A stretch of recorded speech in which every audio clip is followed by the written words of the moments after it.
अस्सलाम वालेकुम। आज हम पढ़ेंगे calcium channel blockers. Calcium channel blockers mainly क्या होते हैं, हमारी बॉडी के अंदर जो स्मूथ मसल्स हैं आर्टीरियल के और जो हमारे हार्ट के मसल्स हैं उनके अंदर, या हम पूरी बॉडी की बात करें मेनली, तो उनके अंदर क्या है कि जब तक कैल्शियम अंदर नहीं जाता तब तक जो मसल्स हैं वो कॉन्ट्रैक्ट नहीं करते। वो कॉन्ट्रैक्ट नहीं करेंगे तो उनका एक्शन नहीं होगा। जैसे अगर स्मूथ मसल्स हैं, ये है हमारी आर्टरीज। आर्टरीज के जो यहाँ पे स्मूथ मसल्स हैं, स्मूथ मसल्स के अंदर कैल्शियम जाएगा तो वो कॉन्ट्रैक्ट करेंगे, कॉन्ट्रैक्ट करेंगे तो ये नैरो हो जाएगा, ये नैरो होगा तो हमारी हाइपरटेंशन हो जाएगी। अगर हम इसको इनहिबिट कर दें, कैल्शियम की जो इनवर्ड मूवमेंट है मसल्स के अंदर उनको अगर हम इनहिबिट कर दें तो इससे क्या होगा कि हमारी जो वेसल्स हैं वो डायलेट कर जाएंगी। इसी तरह से हमारी कैल्शियम चैनल ब्लॉकर जो है वो हार्ट के मसल्स पे भी एक्ट करती हैं और वहाँ पे कैल्शियम चैनल को ब्लॉक करती हैं।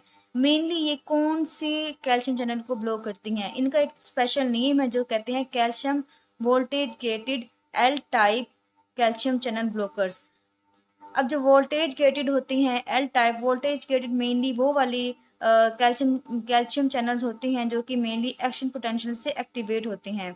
लेकिन अगर हम इसके जब एक्शन पोटेंशियल आता है, कैल्शियम अंदर मूव करता है, मूव करने से क्या होगा, जो हमारी वेसल्स हैं उनकी स्मूथ मसल्स हैं वो रिलैक्स, वो जो है वो कॉन्टैक्ट करेंगे और जो है हमारी वेसल्स जो हैं वो नैरो हो जाएंगी। लेकिन अगर हम कैल्शियम को इनवर्ड मूवमेंट ना होने दें, अगर हम इसको यहाँ पे इसके जो voltage gated L type calcium channel है इसको अगर हम इनहिबिट कर दें तो कैल्शियम अंदर मूव नहीं कर सकता, मूव नहीं कर सकता तो हमारी जो वेसल्स हैं वो कॉन्टैक्ट नहीं करेंगी, जिससे क्या होगा कि वैसो डायलेशन हो जाएगी। अब हमारी जो ड्रग्स हैं कैल्शियम चैनल्स की वो दो तरह की होती हैं। एक होती हैं डायहाइड्रोपैराडीन्स और सेकंड होती हैं नॉन डायहाइड्रोपैराडीन्स।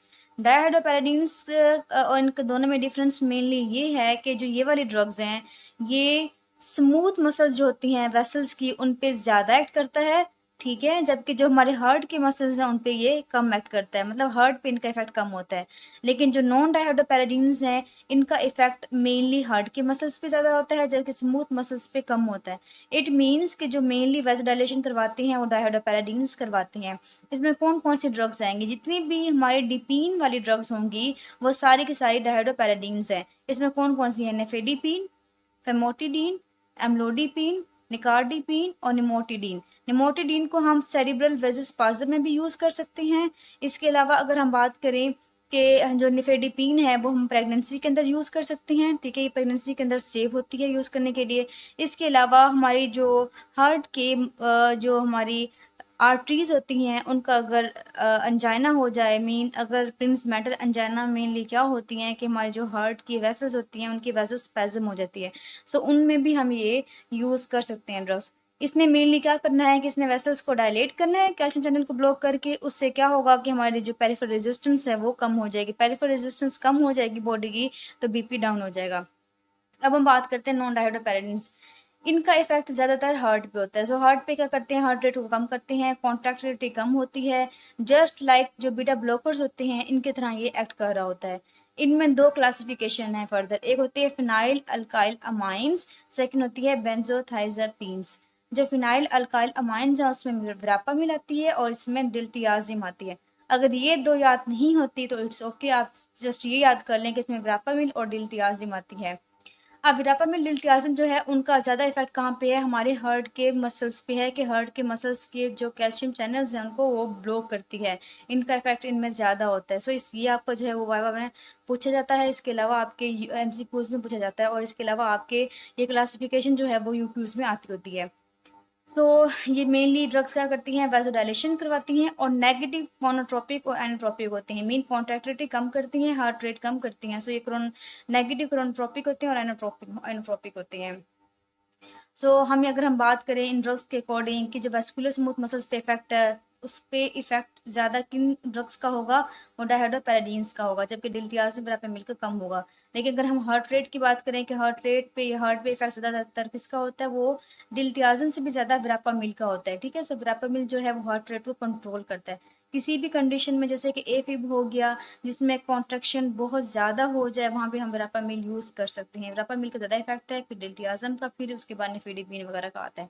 लेकिन अगर आप बात करें कि हाइपरटेंशन में कौन सी यूज़ करनी है तो मेनली वो हम डायहाइड्रोपैराडीन्स यूज़ करेंगे।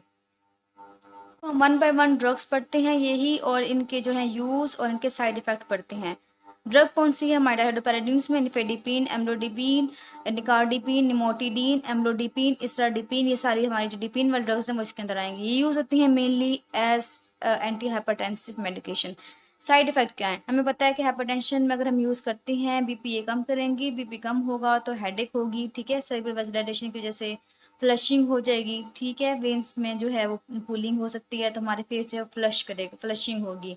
इसके अलावा हाइपोटेंशन हो सकता है। इसके अलावा अगर हमारी जो वेन्स हैं वो डायलेट करती हैं, डायलेशन से क्या होगा कि वहाँ पे हाइड्रोस्टेटिक प्रेशर बढ़ जाएगा। हाइड्रोस्टेटिक प्रेशर बढ़ने से अडीमा भी हो सकता है। सो ये एंजियो अडीमा मेनली बॉडी में हो सकता है, मेनली ये एंकल अडीमा जो है वो डेवलप कर सकता है। सेकंड जो क्लास थी हमारी विरापामिल और डिल्टियाजिम थी। विरापामिल डिल्टियाजिम जो है वो एज एंटी हाइपरटेंसिव यूज होती है। इसके अलावा हमने कहा कि हार्ट पे मेनली इफेक्ट इनका हार्ट पे होता है ज़्यादा। सो हम हार्ट डिजीज़ के लिए इसको यूज़ कर सकते हैं। सो इसको हम एट्रियल फिब्रिलेशन में यूज़ कर सकते हैं, क्योंकि एट्रियल फिब्रिलेशन में मेनली कॉन्ट्रैक्शन तो नहीं हो रही होती, लेकिन वो इस तरह से हमारे जब एट्रियम है वो बार बार थरथरा रहा होता है लेकिन वो अपना काम नहीं कर रहा होता, उसमें हमने इसको यूज़ करना है। मेनली जो ड्रग यूज़ करते हैं एफिम में वो हम विरापामिल यूज़ करते हैं। इसके अलावा आप स्टेबल अंजाइना में भी यूज़ कर सकते हैं और इसके अलावा आप प्रिंस मेटल अंजाइना में भी यूज़ कर सकते हैं। अब अगर हम इनकी देखें कि इनके जो है साइड इफ़ेक्ट वो क्या होंगे, अगर तो हम इसको हार्ट फेलियर में यूज़ करते हैं, हार्ट फेलियर में क्या होगा कि बिल्कुल हमारी हार्ट रेट जो है वो बहुत कम होगी। इसमें अगर हम मज़ीद ये ड्रग दे दें तो ये मज़ीद हार्ट रेट कम करा देंगी। और ये क्या होती हैं? नेगेटिव एनोट्रोप्स होती हैं। सो इनको हमने हार्ट फेलियर में बड़ी ही एहतियात से यूज़ करना होता है। फिर हम बात करते हैं कि ये तो हमारी ड्रग्स हो गई हैं, इनकी यूजेस भी हो गई हैं, इनका मैकेनिज्म ऑफ एक्शन भी हो गया है, इनके साइड इफ़ेक्ट भी हो गई हैं, जो कि इनकी दोनों क्लासेस की अलग अलग से थी। लेकिन अगर हम बात करें कॉमन साइड इफ़ेक्ट जो कि पूछी जाती हैं आपसे कि what are the common side effects या side effects of calcium channel blockers, उसमें आपका आएगा मेनली कॉन्स्टिपेशन। कॉन्स्टिपेशन बहुत कॉमन है। अक्सर जो लोग कैल्शियम चैनल ब्लॉकर ले रहे होते हैं उनको कॉन्स्टिपेशन हो जाती है, लेकिन जब हमारी वेरापामिल ड्रग है ये मेनली कॉन्स्टिपेशन कराती है। सो आप जब भी वेरापामिल ड्रग दें पेशेंट को, आप साथ में उनको ये बताएं कि इनको कॉन्स्टिपेशन हो सकती है। सो वो अपनी डाइटरी जो है वो मॉडिफिकेशन करें या कोई सिरप यूज़ करें। इसके अलावा हाइपरप्रोलैक्टिनीमिया हो सकता है। हाइपरप्रोलैक्टिनीमिया किस तरह होता है? मेनली हमारा जो हाइपरप्रोलैक्टिनीमिया होता है वो कैल्शियम चैनल ब्लॉकर्स जो होते हैं सीएनएस के अंदर वो डोपामिन रिलीज को कम करते हैं। डोपामिन रिलीज को कम करेंगे तो इससे क्या हो जाएगा? हाइपोगोनेडिज्म हो जाएगा।